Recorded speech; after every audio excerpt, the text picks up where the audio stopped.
Vamos continuar aqui, prosseguindo para o final da nossa aula. Lembrando que, ao final, caso alguém tenha alguma dúvida sobre o princípio da legalidade, eu estarei à disposição tirando todas as dúvidas, tá? Então, vamos lá.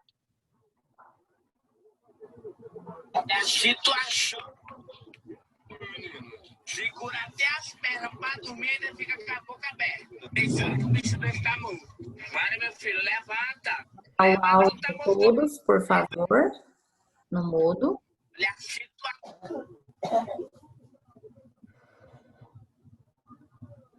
De finalizar. Estávamos conversando sobre fundamentos. Débora, Aline.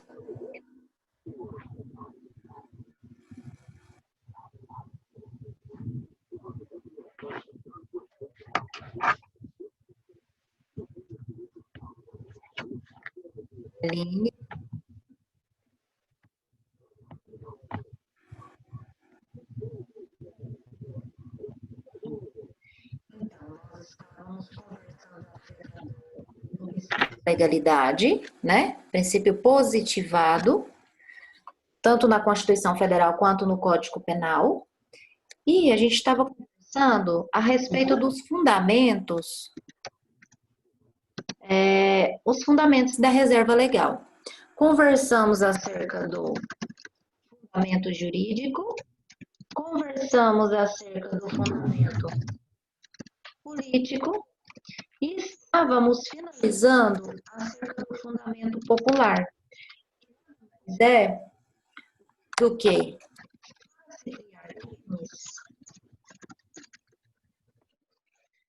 Nós vivenciamos a sociedade, rege a partir do voto,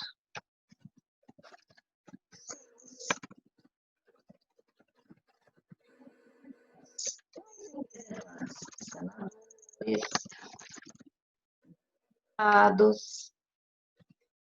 Então, nós podemos dizer que, entre os fundamentos da reserva legal, temos o popular, justamente em função de que a sociedade, ela requer para si também um escudo, uma proteção. Então, nesse sentido, ela elege senador, ela elege deputados, ou seja, seus representantes, para que as leis, porque a gente está falando, nós estamos falando do princípio da legalidade. Então, é essa associação que nós precisamos fazer, tá? Então, ela elegendo seus representantes e essas leis, elas são criadas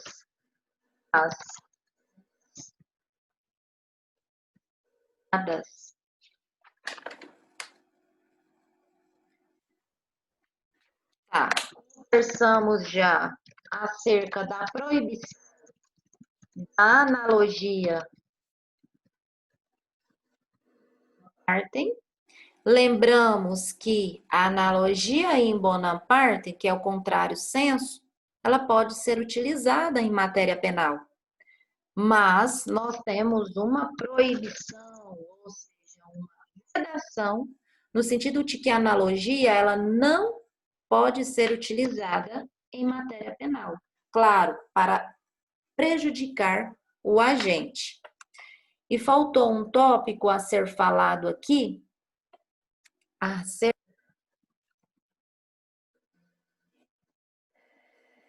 nós estamos falando de lei, de princípio que rege as normas. Então, nós nos lembramos dos costumes. E aí eu pergunto para vocês.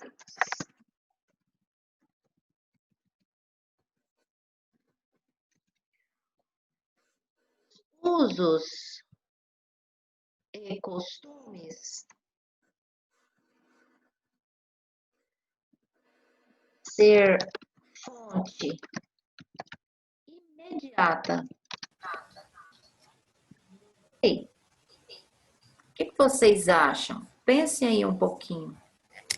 Eu posso pautar a criação de uma lei a partir de um uso, de um costume?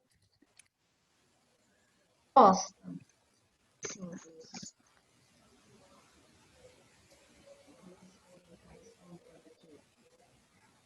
Diz que acha que sim.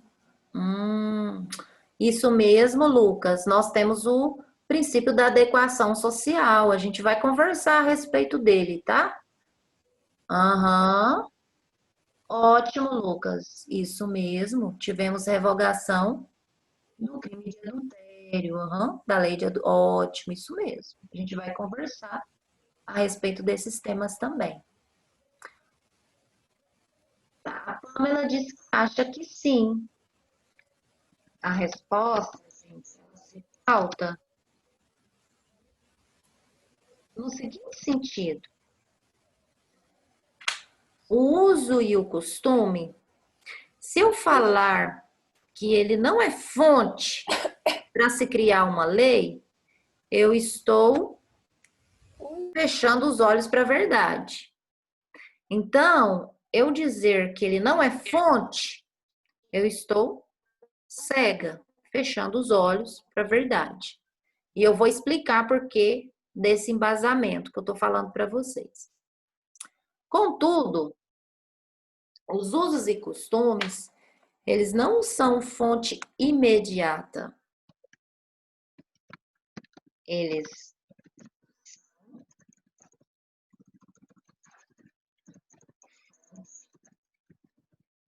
imediata para se criar uma lei, tá? Então, não deixa de ser fonte, porém, não é imediata, tá? Na hora da criação de um crime, na hora da combinação de uma pena, tá? Não.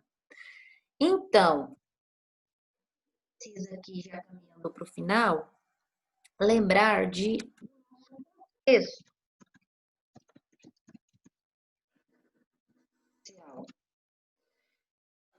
Nós vivenciamos alguns contextos sociais e a sociedade ela vai mudando ao longo dos tempos, e isso é fato, né? Isso não é novidade. Existe um costume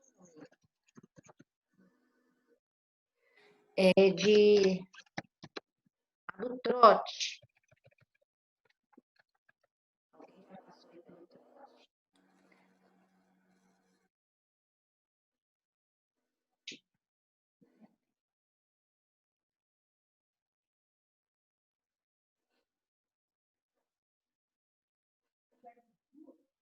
Mas com o trote.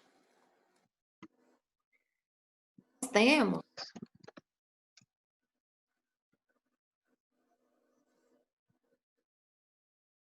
algumas condutas são tidas como criminosas. Contudo, o trote saudável, no sentido de, aspas, dar boas-vindas,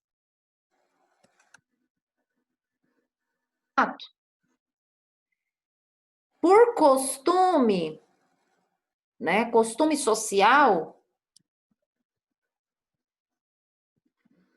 crime. Mas observem o que eu escrevi aqui. Saudável.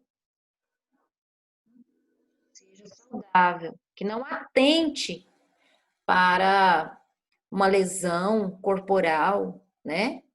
Entre outros tipos penais. Então, se esse trote for considerado saudável, no sentido justamente de vindas e além de dar boas-vindas, no sentido realmente de integração, era essa palavra que eu queria mencionar, no sentido de integração, não é crime. Contudo, sabemos que se houver alguma desproporção nesse trote aqui, nós estaremos diante de um tipo penal, diante de um crime. Por costume, nós temos que esse trote ele é importante porque ele integra esse novato, né, com os veteranos, enfim. E na verdade, a sociedade acaba fechando os olhos e tendo como um trote saudável, no sentido da integração, tá? Exemplo que eu trago para vocês, a sociedade em que vivemos, fascistas,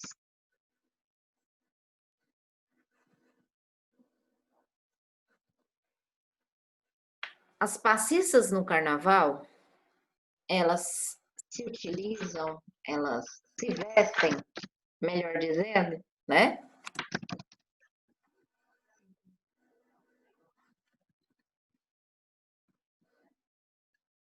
Com pouca roupa.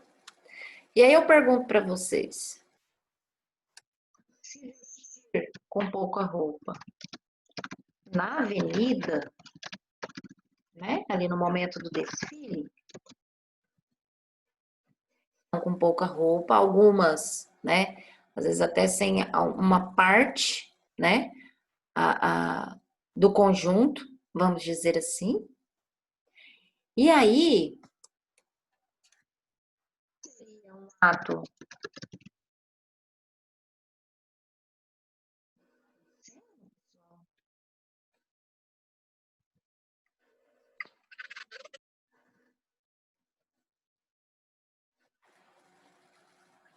ato obsceno.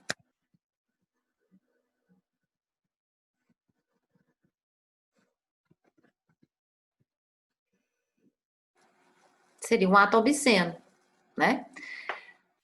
Mas você fala para mim assim, professora, para a sociedade,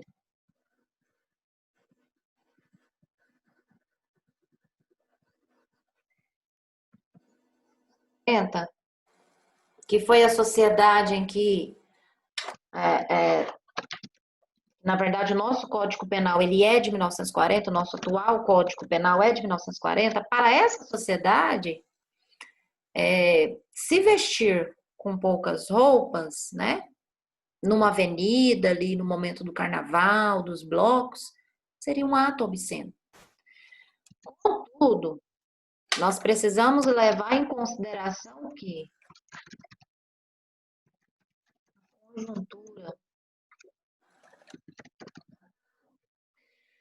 a conjuntura atual, para os costumes da nossa sociedade, da sociedade que nós vivemos, né, na qual nós estamos inseridos, não é ato obsceno, não é um tipo penal, não é um crime. Por quê? Porque não tem previsão legal? Jamais tem previsão legal. Contudo, há o quê? Uma sociedade que tem o costume, algumas famílias inclusive se projetam, se programam o ano todo para ir assistir o desfile, né? Algumas estão totalmente decepcionadas por conta da atual conjuntura da pandemia, né? E estão com medo de no próximo ano não ter o carnaval, né? Por quê? Porque acham bonito, acham belo, justamente, o desfile.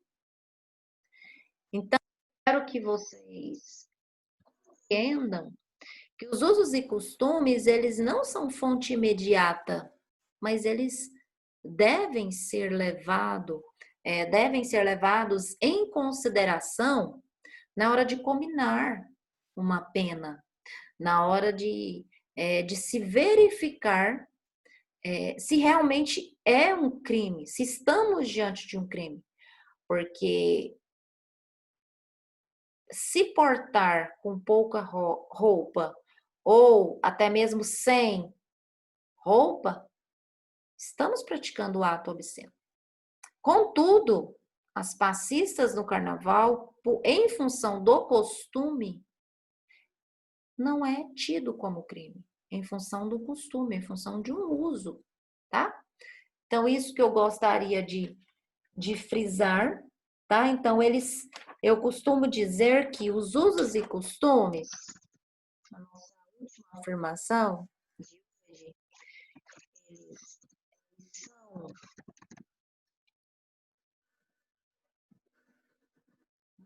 munições. Eles são munições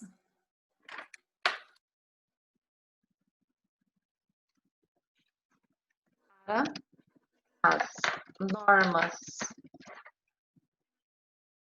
passivas, tá? Usos e costumes servem, na verdade, como munição.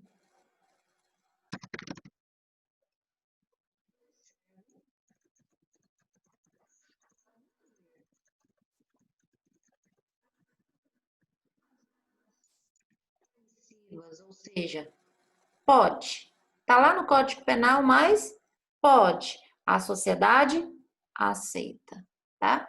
E aqui nós encerramos o nosso conteúdo de hoje.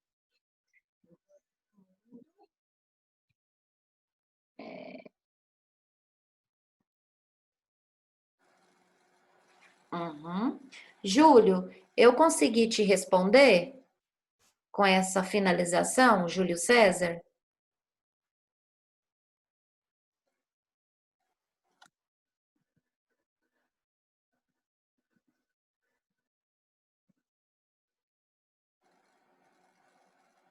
Ótimo. Mais alguma dúvida, pessoal? Alguma sugestão?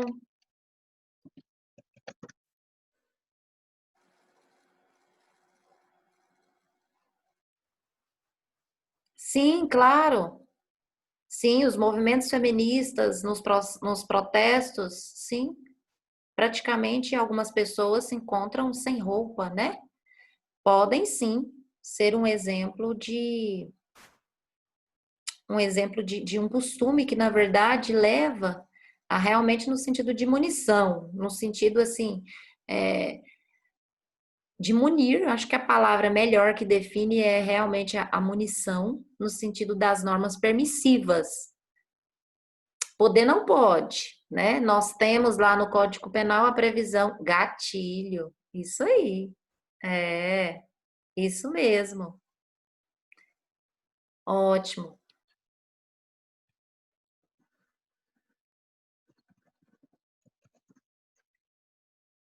Hoje nós conversamos em especial sobre, se tiverem mais alguma dúvida, podem ir mandando, tá?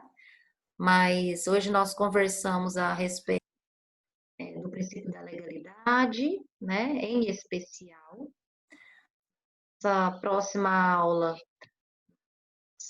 nós estaremos conversando, dando continuidade ao estudo dos princípios.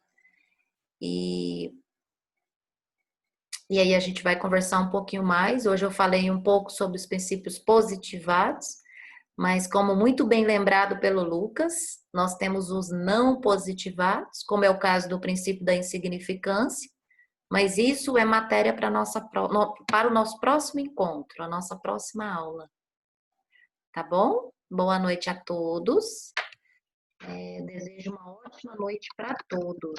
Muito obrigada por terem comparecido à nossa aula.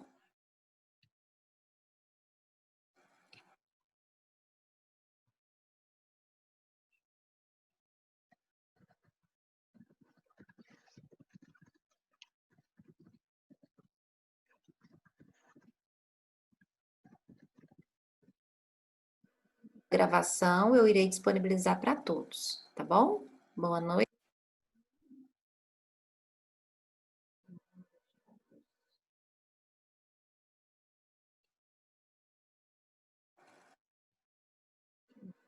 Que você gostou, que bom. É esse o meu desejo mesmo. Hoje nós conversamos assim um pouco mais, né, aqui no horário, mas justamente porque o primeiro horário nós tivemos a apresentação do nosso plano de ensino, então eu quis aproveitar um pouco mais a nossa aula, tá? Que bom, João César. Ótimo, William. Estou à disposição. Qualquer sugestão, estou aqui à disposição de vocês. Foi muito bom estar com vocês aqui.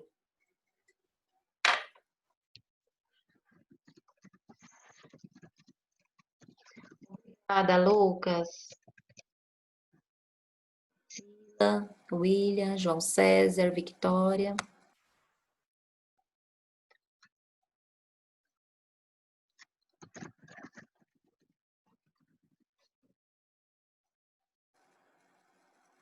A satisfação é toda minha, Júlio César.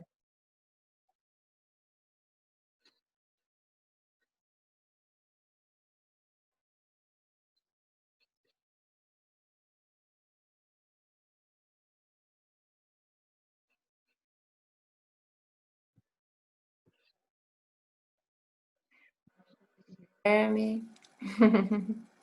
Vai ser ótima a nossa verificação de aprendizagem. Fiquem tranquilos, dá tudo certo, tá bom?